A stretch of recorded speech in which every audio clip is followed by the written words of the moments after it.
जय हिंद मित्रों, आज हम पढ़ेंगे संधि विच्छेद। ठीक, संधि विच्छेद तथा संधि में होने वाले परिवर्तन। हम पहले देखेंगे संधि विच्छेद है क्या। देखिए, हम अगले वीडियो में पढ़े थे कि संधि क्या है, इसके बारे में, संहिता क्या है, इसके बारे में हमने चर्चा की थी।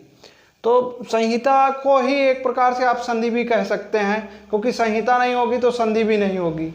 ठीक है, तो हम आज देखेंगे कि ये संधि विच्छेद तथा संधि में होने वाले परिवर्तन, कहाँ कहाँ परिवर्तन होता है और संधि विच्छेद कैसे किया जाता है, ये देखेंगे।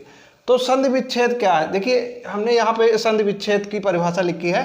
संधि युक्त वर्णों को अलग अलग कर देना ही संधि विच्छेद है। संधि युक्त वर्णों को, जो वर्ण संधि में मिल जाते हैं, उनको अलग कर देना, विच्छेद कर देना, अलग कर देना ही संधि विच्छेद कहलाता है। ठीक है, जैसे दो लोगों में घनिष्ठ मित्रता हो और उनको अलग कर दिया जाए, तो उनमें झगड़ा हो जाए, तो उसको हम विच्छेद कहेंगे, संधि विच्छेद। ठीक है, इसी प्रकार से संधि में होता है। तो अब जैसे एक पद है, ये गणेशा पद बना, इसमें ये संधि युक्त पद है। गण अलग है और ईसा अलग है, तो जब दोनों मिलेंगे तो गणेशा हो गया।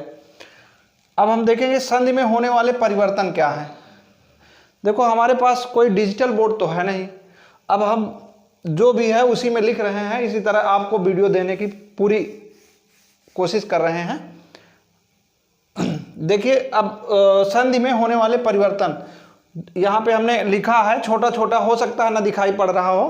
तो देखिए, दो वर्णों के स्थान पर एक नया वर्ण हो जाना, एक तो ये परिवर्तन होता है। नंबर एक, हम बुक से देख लेंगे कि पहले तो कितने परिवर्तन होते हैं जब संधि में होने वाले परिवर्तन, 6 प्रकार से परिवर्तन होते हैं जब हम संधियां करते हैं। तो पहले तो होता है क्या, संधि में दो वर्णों के स्थान पर एक नया वर्ण आ जाना। जैसे दो वर्ण है तो दो वर्णों के स्थान पर एक नया वर्ण आ जाता है। इसमें देखिए जगह नहीं थी तो हम फिर से लिख के दे रहे हैं यहाँ पे उदाहरण के तौर पर। जैसे यहाँ पे देखिए, जैसे दो वर्ण हैं, दो वर्ण जैसे रवि धन ईसा,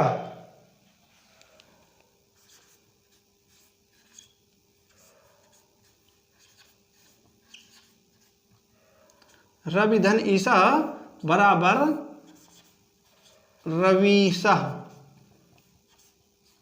यहां पर दो वर्ण है, रवि अलग है, ईसा है अलग है, तो दोनों के बीच में एक नया वर्ण आ गया, यहां पर दीर्घ ई हो गया।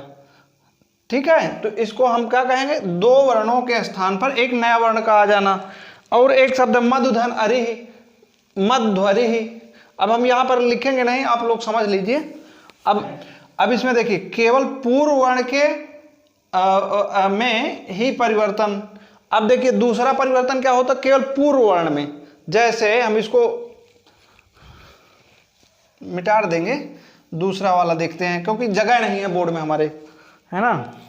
तो दूसरा दो वर्ण आदि, इति धन आदि, ये दो। अब यहां पे देखो, इत के ता में ई है और यहां पे आ है, तो दोनों के स्थान पर नहीं यहां पे होगा। पहले कहा कि दो वर्णों के स्थान पर एक नया वर्ण, अब केवल पूर्व वर्ण के स्थान पर एक नया वर्ण हो जाएगा, तो यहां हो जाएगा इत्यादि। हो गया ना, दो वर्णों के स्थान पर एक नया वर्ण कौन सा आया, यहां पर ये आया, इन दोनों के स्थान पर। ठीक है, ये ई के। हम यहाँ पे ज्यादा डिटेल से नहीं जाएंगे, जब आपको संधियां पढ़ाएंगे अलग अलग तो वहां सही से बता देंगे। ठीक है, तो ये इत्यादि में ई को अड़च से यहाँ ई के स्थान पर यह हो गया है। ठीक है, अब हम अगला देखेंगे कौन सा परिवर्तन होता है। अगला तीसरा परिवर्तन क्या होता है, दो वर्णों में किसी एक का लोप। दो वर्ण में जब दो वर्ण आते हैं पास पास, समीप आ जाते हैं संधि में, तो संहिता होती है, तो उनमें से किसी एक का लोप हो जाता है। जैसे 200 अस्ति, किसी एक का दो में से एक का लोप हो जाता है, तो 200 अस्ति में हो जाएगा 200 अस्ति। 200 अस्ति यहां पर पूर्व रूप हो गई एंगा पदांत से, ठीक है। तो दो में से देखिए, दो वर्णों में से किसी एक का लोप, तो इसमें से किसका लोप हो गया? आ का लोप हो गया। ये आ केवल पूर्व यहां पर है, इसकी सूचना देता है, इसका लोप हो गया है, ठीक। तो 200 अस्ति हो गया। और देखते हैं तीसरा हो गया परिवर्तन। अब चौथा परिवर्तन हम देखें, दो वर्णों, फिर कहता है दो वर्णों में किसी एक का द्वित्व। दो वर्णों में किसी एक का द्वित्व हो जाता है। जब दो होंगे तो किसी एक का द्वित्व हो जाएगा, एक के स्थान पर दो हो जाएंगे। जैसे एकस्मिन अवसरे, यहां पे दे रखा उदाहरण,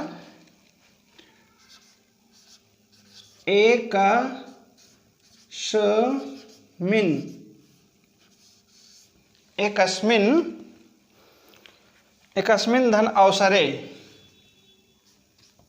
देखो इधर जगह नहीं है भाई, एकस्मिन धन अवसरे बराबर एकस्मिन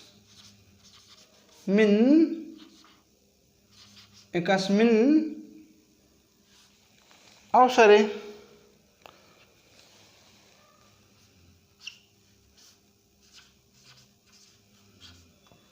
ये हो गया एकस्मिन अवसरे, ठीक है।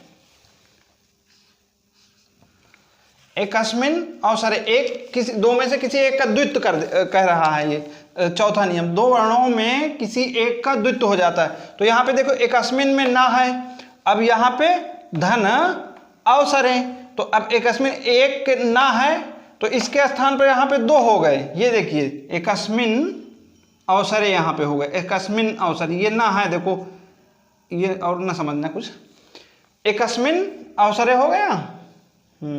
यहां पे इस ना का द्वित्व हो गया, तो किसी एक के स्थान पर द्वित्व हो जाना, ये हुआ। अब हम अगला देखेंगे, चौथा के बाद पांचवा देखेंगे। कभी कभी दोनों वर्णों में परिवर्तन हो जाता है। हाँ, पांचवा नियम कह रहा है कभी कभी दोनों वर्णों के में साथ साथ परिवर्तन हो जाते हैं। जैसे तद धन शिव, वाक धन हरि। देख ले, एक एक देख लेते हैं हम। वाक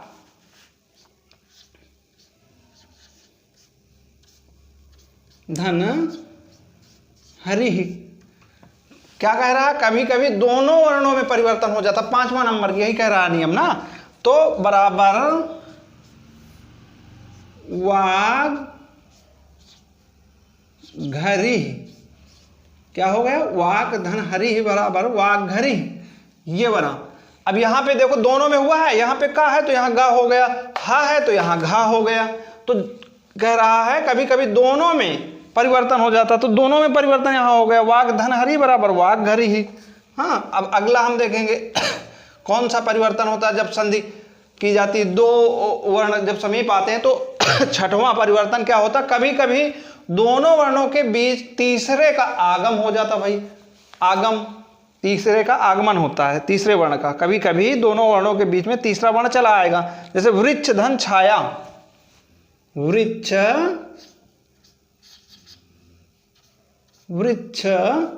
धन छाया, ये देखो। अब ये दोनों के स्थान पर दोनों के बीच में किसी अन्य वर्ण का आगमन होगा, किसी तीसरे का। जैसे वृक्ष धन छाया हुआ, यहां पर छा और चा के बीच में वृक्ष छाया हो जाएगा दोनों के स्थान पर। अब यहां पे थे वृक्ष धन छाया बराबर वृक्ष, ठीक है। अब छाया, वृक्ष छाया, क्या हुआ? वृक्ष छाया, वृक्ष धन छाया बराबर वृक्ष छाया हो गया, वृक्ष धन छाया। अभी दोनों के बीच में छा और ये छा के खा, ये छा छत्री वाला छा है और ये छा के बीच में चा का नित्य आगम हो गया। तो यहाँ पे कहीं कहीं कहीं कह रहा है छठवां नियम, कभी कभी दोनों वर्णों के बीच में किसी तीसरे वर्ण का आ जाना, ये परिवर्तन होता है। तो इस प्रकार से संधि में 6 प्रकार के परिवर्तन देखने को मिलते हैं, ठीक है। अब अगले वीडियो में हम आपको बताएंगे संधि के प्रकार, संधि कितने प्रकार की होती है।